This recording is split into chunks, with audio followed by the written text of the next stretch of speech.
अस्सलाम वालेकुम, बिस्मिल्लाहिर्रहमानिर्रहीम। बच्चों, क्या हाल है आप सबका? Hope all of you are fine, safe and sound.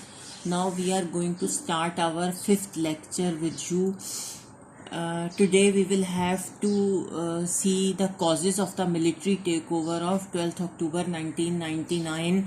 जो 12 अक्टूबर 1999 का के फौजी कब्ज़ा जो हुआ था उसकी क्या वजूहात थी. जो मिलिट्री टेक ओवर हुआ था, जो परवेज़ मुशर्रफ ने नवाज़ शरीफ की गवर्नमेंट का तख्ता उल्टा था, उसकी क्या वजूहात थी. अब कुछ बुक्स में तो ये कॉजेज़ इस तरह दी हुई हैं, जो नए एडिशंस हैं उनमें मोस्ट प्रोबेबली ये वजूहात नहीं है, सिर्फ एक पैराग्राफ छोटा सा इंट्रोडक्टरी है, तो कोई ऐसे इशू की बात नहीं है. But you will have to follow the new version, आपको नई किताब को फॉलो करना है.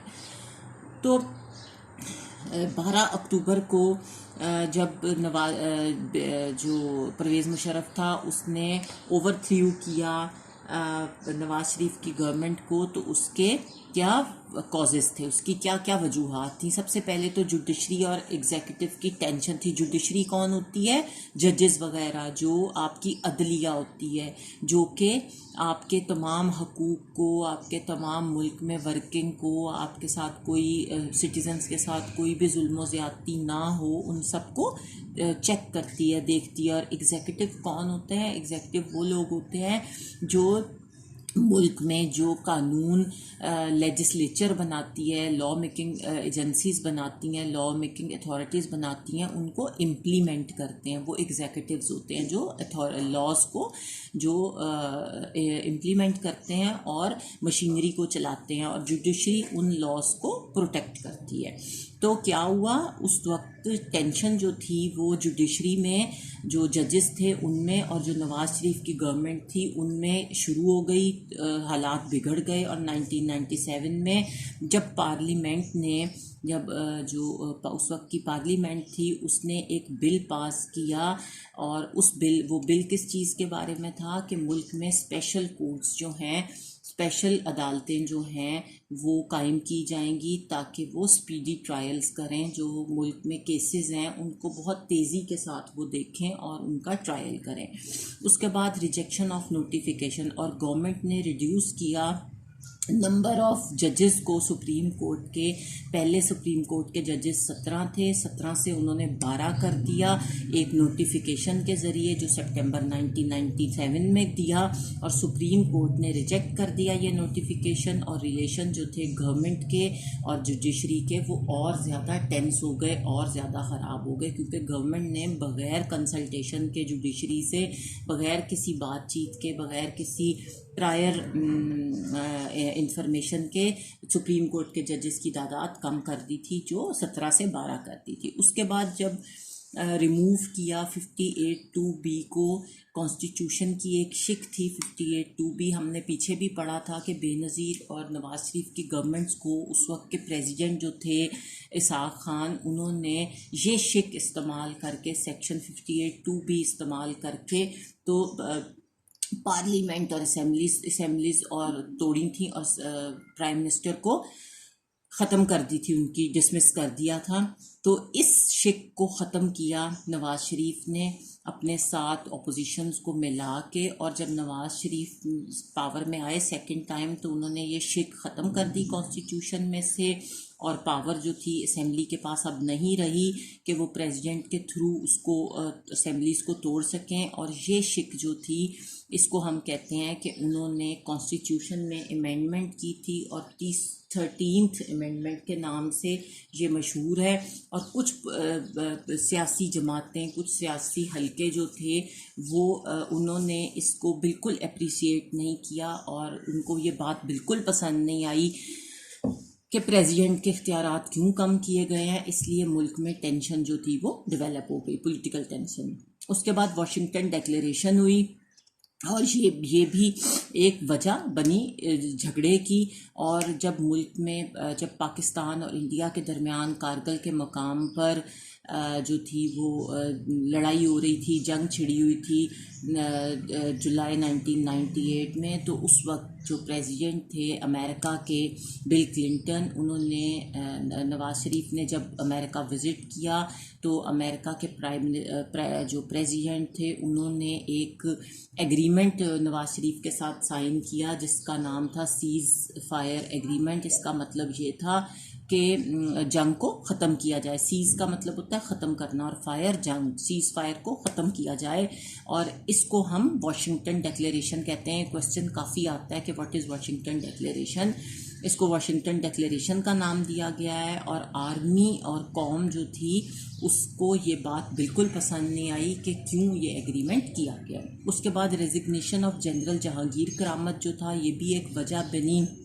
जो इस्तीफ़ा जनरल जहांगीर करामत ने दिया वो भी इस झगड़े की वजह बनी। और जब क्यों ये हुआ खड़ा झगड़ा, जब जनरल जहांगीर करामत जो थे उनको कहा गया कि वो नेशनल सिक्योरिटी काउंसिल जो हैं उसको फॉर्म करें ताकि जो सिक्योरिटी पर्पसेस हैं उनके हवाले से। अक्टूबर 1999 में तो नवाज शरीफ ने डिमांड किया रेजिग्नेशन उनसे कि आप अपना इस्तीफ़ा दे दें, और अपॉइंट कर दिया जनरल परवेज़ मुशर्रफ को उनकी जगह पर। और कारगिल इशू जो था उसने भी दोनों के दरमियान झगड़े जो थे वो उसको बढ़ाया।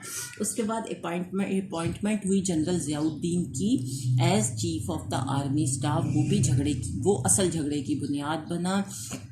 जनरल मुशर्रफ जो थे वो जिस वक्त नवाज शरीफ ने उनको उनके ओहदे से हटाया तो वो उस वक्त मुल्क में नहीं थे, वो बैरून मुल्क दौरे पे गए हुए थे। और नवाज शरीफ ने उनके पीछे से उनकी गैर मौजूदगी में जनरल ज़ियाउद्दीन जो थे उनको आर्मी का चीफ मुकर्रर कर दिया मुशर्रफ की एब्सेंस में। और जो सीनियर ऑफिसर्स थे आर्मी के उन्होंने रिफ्यूज़ कर दिया कि वो इसको नहीं एक्सेप्ट करते, इसको नहीं मानते जनरल ज़ियाउद्दीन को चीफ ऑफ आर्मी स्टाफ। और आर्मी ने जनरल ज़ियाउद्दीन को पकड़ लिया, अपनी कस्टडी में ले लिया, अपनी हिरासत में ले लिया। और जनरल मुशर्रफ जो पाकिस्तान वापस आए अक्टूबर 12 को, तो उन्होंने आके सबसे पहले नवाज शरीफ की गवर्नमेंट को ख़त्म किया, ओवरथ्रू किया और नेशनल असम्बलीज़ और प्रोविंशियल असम्बलीज़ तोड़ दी और ख़ुद हुक्मरान बन गए। उसके बाद जो परवेज़ मुशर्रफ थे उनके दौर में जो डेवोल्यूशन ऑफ पावर थी, जो इख्तियारात था उसको उसकी निचली सतह पर मुंतकली हुई और उन्होंने सेल्फ़ गवर्नमेंट्स बनाई। उन्होंने लोकल सेल्फ़ गवर्नमेंट्स का निज़ाम जो था वो मुतारिफ़ कराया। अब हमने पढ़ना है कि लोकल गवर्नमेंट क्या है। लोकल गवर्नमेंट जो होती है वो गवर्नमेंट होती है जो लोकल, वहाँ के मकामी लोग, बाय द लोकल पीपल होती है। और जो मकामी लोग होते हैं उनके हाथ में जो उसकी हुकूमत की भाग दौड़ होती है उसे लोकल गवर्नमेंट बोलते हैं। और जो लोकल लोग होते हैं वो ही मकामी सतह पर वो ही डोमेस्टिक पॉलिसीज़ बनाते हैं, इम्प्लीमेंट करते हैं डोमेस्टिक पॉलिसीज़ को और मंसूबे बनाते हैं और इनको प्रैक्टिकल फॉर्म में लेकर आते हैं उन मंसूबों को। मींस के जो आम शहरी होते हैं वो ही लोगों को इलेक्ट करते हैं, उन्हीं के मकामी लोगों के हाथ में हुकूमत की डोर होती है और वही लोग अपने लिए पॉलिसीज़ वगैरह बनाते हैं और उसको अमली जामा पहनाते हैं। अब इसका बैकग्राउंड क्या है, ये किस तरह ये सिस्टम जो था लोकल गवर्नमेंट का ये इंट्रोड्यूस हुआ। तो पाकिस्तान में मकामी हुकूमतों के निज़ाम का जो तारीख़ी पस मंज़र है वो हम आपको बताते हैं कि ये कहाँ से सिलसिला जो था ये शुरू हुआ। तो वाइसराय जो थे लॉर्ड रिपन, वो उन्होंने मकामी हुकूमतों का निज़ाम जो था वो शुरू किया। और 1884 में ये क्वेश्चन भी आता है कि किसने सब कॉन्टिनेंट में लोकल गवर्नमेंट का सिस्टम जो था वो शुरू किया। तो 1884 में जनूबी एशिया था, उसमें साउथ एशिया में जो वाइसरॉय थे लॉर्ड रिपन, उन्होंने एक एक्ट के ज़रिए एक जो एक्ट था उसके अंडर मकामी जो हुकूमतें थी उनका निज़ाम नाफिज किया, इम्प्लीमेंट किया। और ज़िला और तहसील की सतह पर, ज़िला जो है डिस्ट्रिक्ट होती है, डिस्ट्रिक्ट को ज़िला बोलते हैं और तहसील को तहसील ही बोलते हैं। ज़िला और डिस्ट्रिक्ट की जो सतह थी उस पर जो थे वो लोकल बोर्ड्स कायम किए, जिसकी रिस्पॉन्सिबिलिटी ये थी कि वहाँ के जो लोकल लोग हैं उनकी जो मसाइल हैं उनको हल किया जा सके, उनके प्रॉब्लम्स को सॉल्व किया जा सके। और जो लेकिन ये जो इंस्टीट्यूशंस थे ये लोगों के मसाइल को हल करने में सक्सेसफुल ना हुए, नाकाम हुए, इन्हें फेलियर फेस करना पड़ा। They were failed to solve the problems because वजह क्या थी कि they had neither the power nor the resources. ना उनके पास पावर थी कि वो मसाइल को हल कर सकते और ना ही उनके पास इतने ज़्यादा वसाइल थे कि वो उन रिसोर्सेज को इस्तेमाल करते और जो थी वो लोगों के मसाइल को हल करते। उसके बाद president Ayub Khan basic democracy system, फिर सदर अयूब खान का बुनियादी जमहूरतों का निज़ाम जो था वो आया, वो इम्प्लीमेंट हुआ।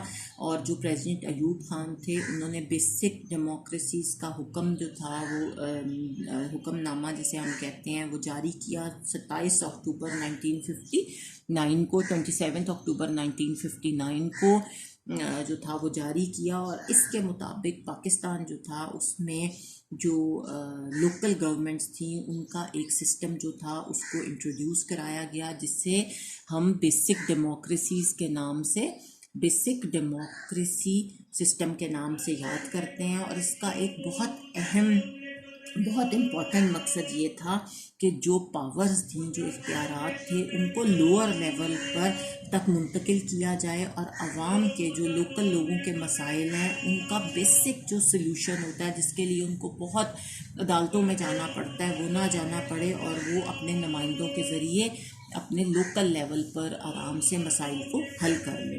और ये सिस्टम जो था इसने कोई बहुत ज़्यादा खातिर ख्वाह तब्दीली ना ला सका ये निज़ाम इस सिस्टम में, और लिहाजा हुकूमत के तब्दील होने के साथ ही ये सिस्टम जो था ये ख़त्म हो गया और जुल्फ़िकार अली भुट्टो जो था उसका दौर शुरू हुआ।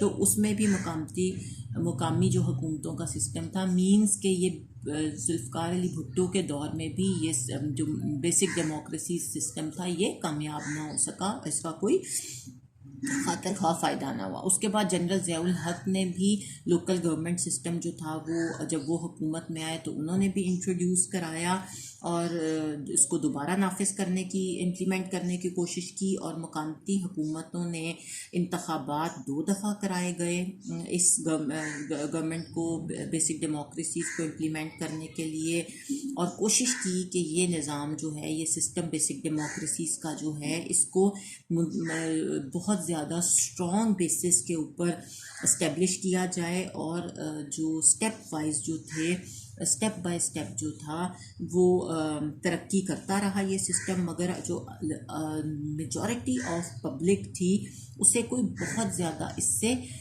फ़ायदा ना हुआ। They couldn't, majority of people couldn't get reasonable benefit, कोई उससे खातिर का फ़ायदा ना हो। उसके बाद हम पढ़ेंगे लोकल गवर्नमेंट प्लान 2000। फिर 2002 में परवेज़ मुशर्रफ जो था वो एक स्ट्रॉन्ग लोकल सिस्टम लेकर हमारे सामने आया। अच्छा जी, जनरल परवेज़ मुशर्रफ की जो हुकूमत थी, जो कि अक्टूबर 12 1998 को जब उन्होंने हुकूमत संभाली, तो इसके बाद उन्होंने मकामी हुकूमतों का जो निज़ाम था उसमें बहुत जो थी वो वाज़ेह जो थी, बहुत क्लियर चेंजेस जो थी वो लाने का आवाम से वादा किया और लोगों को यकीन दिलाया कि वो इक़्तिदार जो है वो आवाम की निचली सतह तक मुंतकिल करेंगे। लोअर लोग जो हैं उनकी बात को भी सुना जाएगा और उन्हें उनके लेवल पर गवर्नमेंट को चलाने का मौका दिया जाएगा। और पाकिस्तान में जो मुकामी हुकूमतें हैं उनको 3 हिस्सों में तकसीम किया गया है। पाकिस्तान में जो लोअर आपका सिस्टम है उसको it has been divided into 3 parts: union government, tehsil government और डिस्ट्रिक्ट गवर्नमेंट। ठीक है। यूनियन गवर्नमेंट वो होती है जिसे हम यूसीज बोलते हैं, जो हमारे मोहल्ले और हमारे एरिया के लेवल का होता है। इस हमारे एरिया से बाहर ये हमारे लिए लोगों के लिए काम नहीं कर सकते, ये सिर्फ उसी एरिया में काम करते हैं जहाँ के लोगों ने उन्हें इलेक्ट किया होता है। मसलन अगर गुलबर्ग की यूसी है तो सिर्फ गुलबर्ग की जो यूसी कायम होगी, जो नाजिम और नायब नाजिम वगैरह इलेक्ट होंगे वो सिर्फ गुलबर्ग के एरिया के लिए काम करेंगे। वो मुगलपुरा या किसी और एरिया में शादमान वगैरह में जाके अपने राइट्स को यूज़ नहीं कर सकते। अच्छा जी, अब यूनियन गवर्नमेंट जो है वो किन से मिलके बनती है?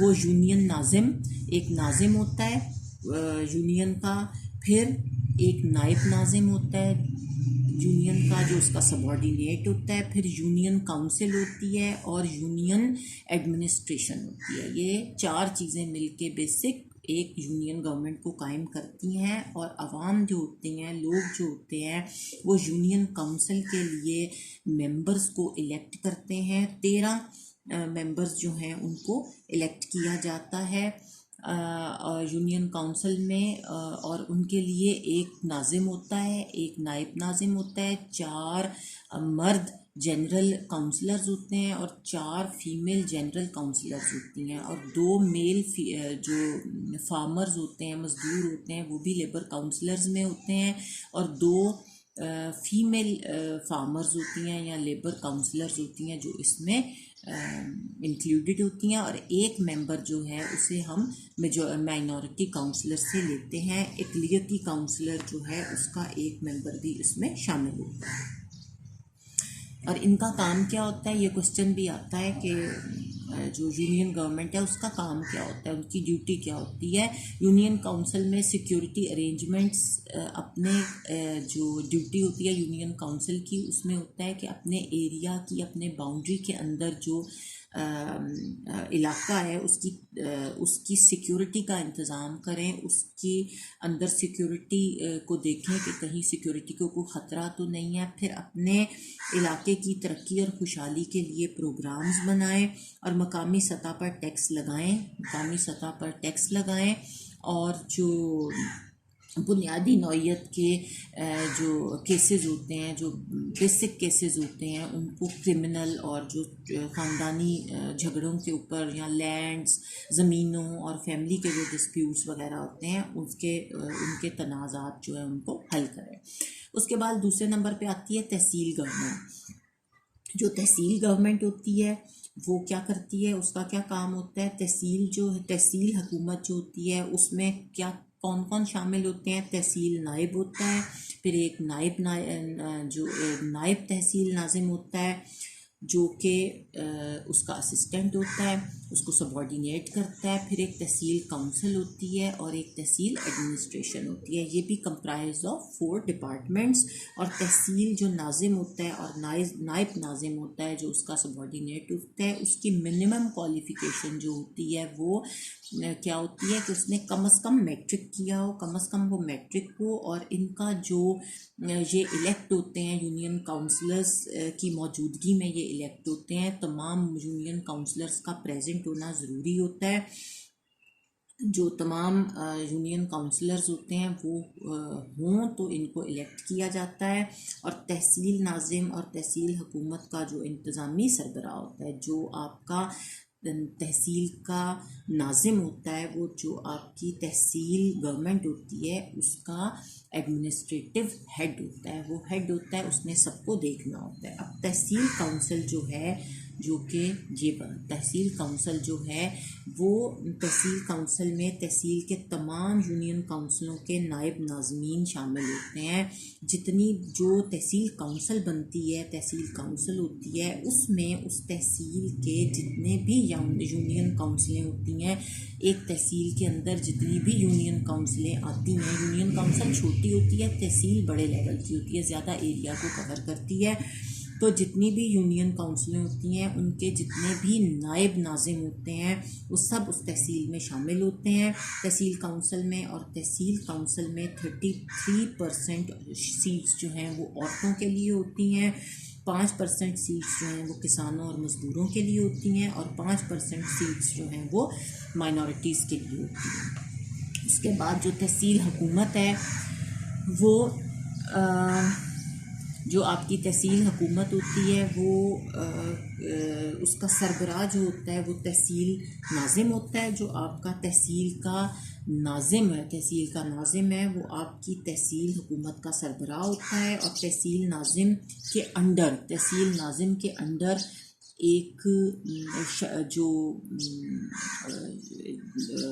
एक ऑफिसर जो है वो काम करता है, उसके अंडर होता है, और उसको हम बोलते हैं TMO, तहसील म्यूनसिपल ऑफिसर। क्या बोलते हैं? TMO, तहसील म्यूनसिपल ऑफिसर। तहसील का म्यूनसिपल ऑफिसर जो होता है वो तहसील नाज़िम के अंडर काम करता है। और तहसील म्यूनसिपल ऑफिसर जो होता है TMO, इसके अंडर एक और इसके अंडर जो है वो 4 तहसील ऑफिसर्स काम करते हैं, जिसे TOs बोलते हैं। मींस के TMO जो है वो अपनी टीम बनाता है 4 TOs से, तहसील ऑफिसर्स से, जो डिफरेंट डिपार्टमेंट्स के जो अफेयर्स होते हैं उनको उनकी निगरानी करता है, उनको सुपरवाइज करता है। और इन शोबों में जो आपका मालियात हैं, जो आपके बजट हैं, जो आपके फाइनेंस है, जो आपका पैसा है वो किधर से आया है, कहाँ खर्च होना है, किस तरह उस पैसे को यूटिलाइज करना है, फिर उसका बजट बनाता है और अकाउंट्स देखता है। और लैंड रेवेन्यू जो है, जो ज़मीनों के इस्तेमाल का रिकॉर्ड है, कहाँ से किस ज़मीन से क्या इजारा आना है, कहाँ से क्या होना है, वो सब देखता है। फिर मनसूबाबंदी करता है और शहरी और दही रूरल और अर्बन जो डेवलपमेंट है उसके प्रोग्राम्स को देखता है, और म्यूनसिपल कोऑर्डिनेशन और उसकी स्टेजेस वगैरह को देखता है। ठीक है, अब हमने पढ़ना है डिस्ट्रिक्ट गवर्नमेंट। अब किसी भी मुल्क का सूबे का जो सबसे छोटा लेवल होता है वो यूनियन गवर्नमेंट होती है, जो आपके इलाके के मसाइल को देखती है, सिर्फ आप जहाँ रह रहे होते हैं। फिर तहसील होती है, चंद कुछ यूनियंस जो हैं वो मिलके तहसील बनाती हैं। फिर सबसे बड़ा पोर्शन जो होता है वो डिस्ट्रिक्ट का होता है, जिसे हम ज़िला बोलते हैं। ज़िला जो होता है वो सबसे ज़्यादा जो है वो बड़ा कंसिडर किया जाता है, और सबसे ज़्यादा जो है उसके अंदर जो है वो बहुत सी जो तहसील्स हैं वो हमारे डिस्ट्रिक्ट में होती हैं। ठीक है, आपको पता है कि जो लाहौर डिस्ट्रिक्ट है, लाहौर एक डिस्ट्रिक्ट है, उसमें 5 तहसीलें आती हैं। लाहौर डिस्ट्रिक्ट में 5 तहसीलें आती हैं, जिसमें रायविंड है, शालीमार डिस्ट्रिक्ट है, मॉडल टाउन डिस्ट्रिक्ट है, लाहौर सिटी है और लाहौर काउंसिल है, लाहौर कैंट है, सॉरी। ये 5 तहसील्स मिलके लाहौर डिस्ट्रिक्ट को बनाती हैं। ठीक है, तो लाहौर डिस्ट्रिक्ट जो है वो लार्जर स्केल पर काम करती है। जो हमारी ज़िलाई हुकूमत है वो लार्जर एरिया कवर करती है और लार्जर पोर्शन के लिए लॉज वगैरह बनाती है।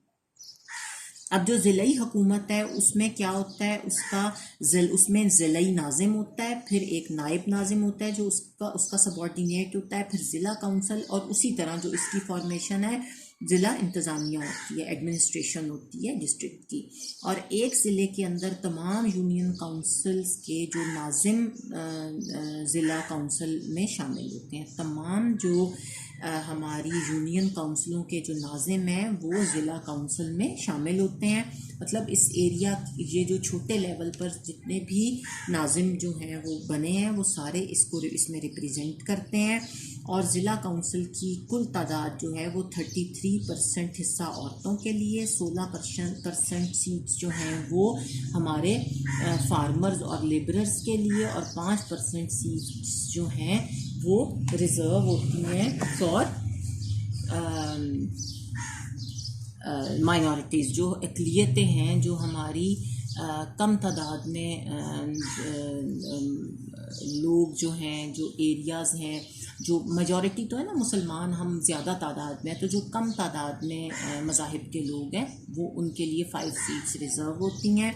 और फिर एक जो ज़िला होता है उससे मुंतखब होने वाले तमाम यूनियन काउंसिलर्स, नाज़िम और नायब नाज़िम, ज़िलाई नाज़िम और नायब नाज़िम का इंतखाब जो है वो इकट्ठा करते हैं। ये सब मिल के जो हैं वो नायब नाजिम का इंतखाब करते हैं और ज़िलाई नाजिम तमाम एडमिनिस्ट्रेटिव पावर्स का हेड होता है, सरबराह होता है। और ज़िला की जो पुलिस होती है ना वो, और जो इंतज़ामिया होती है ज़िला की, वो नाजिम को आंसरेबल होती है, जवाबदेह होती है। अगर कोई भी वो गलत काम करते हैं तो वो जो है ज़िलाई नाजिम को जवाब देते हैं। और ज़िलाई नाजिम जो है वो ज़िला के अंदर जो पॉलिटिकल आपकी लीडरशिप है वो प्रोवाइड करता है और ज़िले की ज़रूरियात और तरक्की और खुशहाली का ज़िम्मेदार होता है।